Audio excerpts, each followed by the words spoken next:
jo he estudiat molt, la meva vida, tinc un cervell que té molta gana i jo soc graduada en Dret, vaig estudiar Dret a la Universitat de Girona, també tinc un màster en perícia cal·ligràfica, grafologia i documentoscòpia que vaig estudiar a Barcelona, a la UB, i també soc tècnica en cosmètica natural i em faig la meva pròpia cosmètica a casa, 100% natural. Tinc una doble titulació de la Universitat Rei Juan Carlos I i de Deusto Salut, però també és això, algo que a mi m'agrada molt, són les constel·lacions familiars. Jo soc experta en constel·lacions familiars, vaig estudiar a Madrid, a l'INSCONSFA, i també he estudiat escriptura creativa i correcció per corregir-me els meus textos, etc.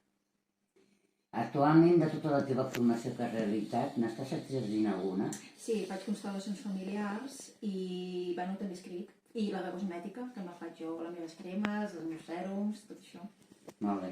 Ens podries explicar en què consisteix ser facilitadora de constel·lacions familiars i en què consisteix?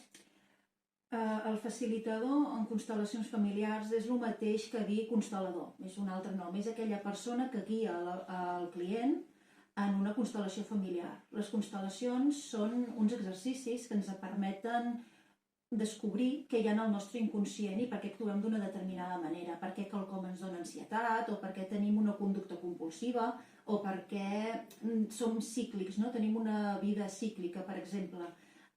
Jo només m'enamoro d'homes casats, per exemple, no? Els altres no m'agraden, m'agraden els casats. Doncs com és que em passa això? Per què els solters no m'interessen, per exemple, no?